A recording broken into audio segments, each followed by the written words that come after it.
Ang Baler ay nasa pagitan ng Pacific Ocean at bulubundukin ng Sierra Madre. Dahil nakaharap ito sa Pacific Ocean, malalaki at matataas ang mga alon dito. Kinilala ito bilang birthplace of surfing in the Philippines. Malaking bahagi ng Baler Aurora ay napaliligiran ng tubig. Specifically, the Pacific Ocean. Nandito tayo ngayon sa Baler Bay. At syempre, kapag may coastal community, maraming isda. Marami tayong kakainin na naman ngayong araw na ito.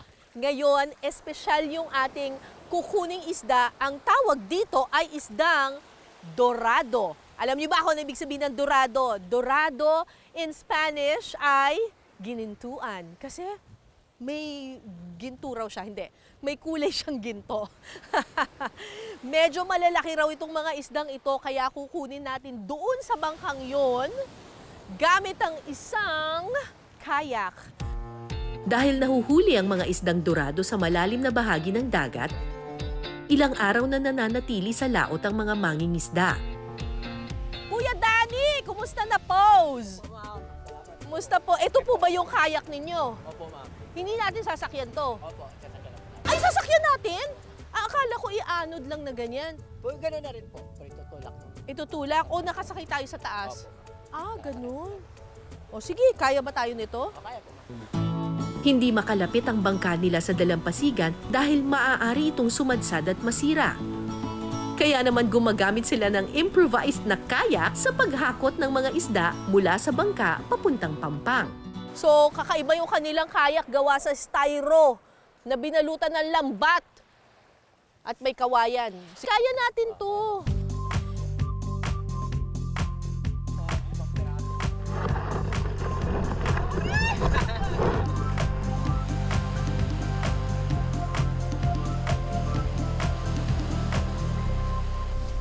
Ang isdang dorado po ay 120 to 140 pesos ang kilo. At ang isang dorado, kapag malaki, aabot doon ng 15 kilos. Ano ba yan? Higante, parang dinosaur!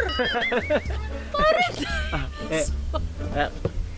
Dorado kasi may mga gininto ang kulay. Ayan may mga streaks na yellow. Napakabilis daw nitong mag-swimming sa ilalim ng dagat, kaya mahirap hulihin.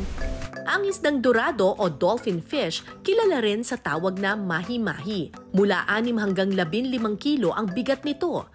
Grabe, ang laki niya! Para siyang kasing tangkad ng bata.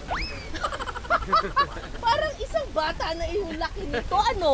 Parang isang 4 years old, 5 years old na bata na. Sus, Mario, kalaki. Wow, grabe. Ito talagang mas maraming ginto ito. Sus, napakalaki. Ay, ang cute naman. Saan to? Wow! Alam ko to, napakasarap nito.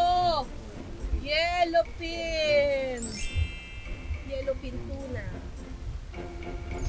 Di ba tambakol din tawag dito? Opo, ma'am. Tambakol. Teka, kakaibang surfing ata itong nasubukan ko sa Balera.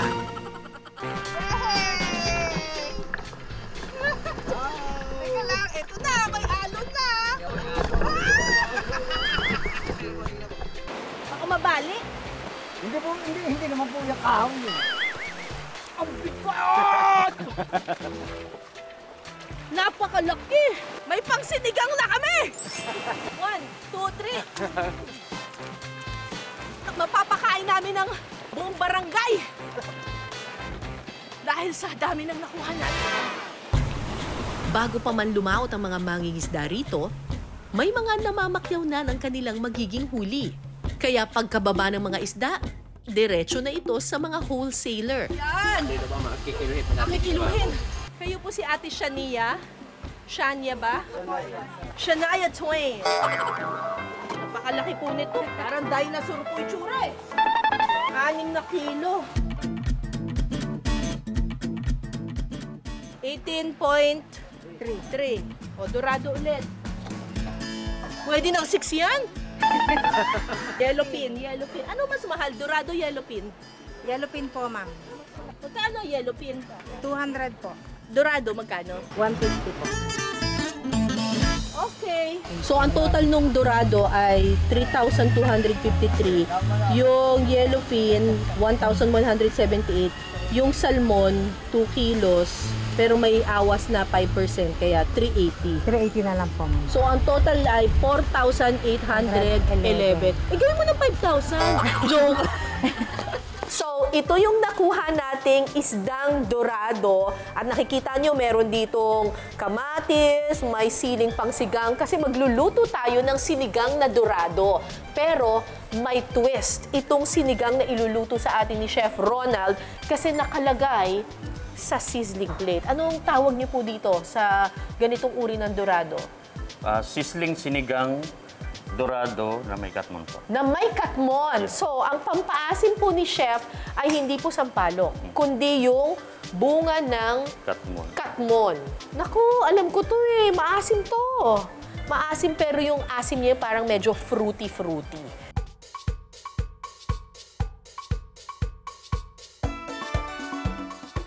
Gumawa na po tayo ng fish stock, yung mga tinik po ng dorado, pinakuluan na natin na may kasama ng katmon. Ay, ang sarap. Sa akin, okay na to eh. Titimplahan muna ng paminta, asin at kalamansi ang nafile na isdang dorado. At saka ito ipiprito. Ganda, puting-puti oh. Habang piniprito ang isda, pwede nang gawin ng sauce ng sinigang. Sa kawali, magpapakulo lang ng dorado broth o yung sabaw mula sa pinagkuloang tinik ng dorado. Sunod na ihahalo ang slurry o tinunaw na cornstarch sa tubig. Ito ang magpapalapot ng sauce. Sunod namang ilalagay ang sitaw, labanos at mustasa. Samantala, sa kabilang kawali, ihahalo naman sa pinipritong dorado ang kamatis, siling haba at katmon. Parang ano pala to, deconstructed na sinigang ano. Maya-maya pa, pwede nang i-assemble sa sizzling plate. Gulay po. Wow! Ang init talaga! Sizzling dorado sinigang with katmon. Tikman na natin. Ang sosyal tingnan.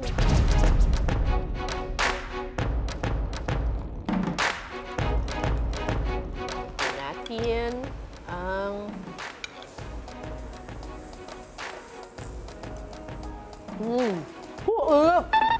nakalimutan ko sizzling pa lang. Yung dorado, parang siyang tangige. Parang ganun yung peg niya. Mas malambot siya kesa sa tuna. Tapos yung sinigang na sabaw, sarap ng pagkakaasim ng katmon. Meron siyang fruity flavor na bagay dun sa dorado.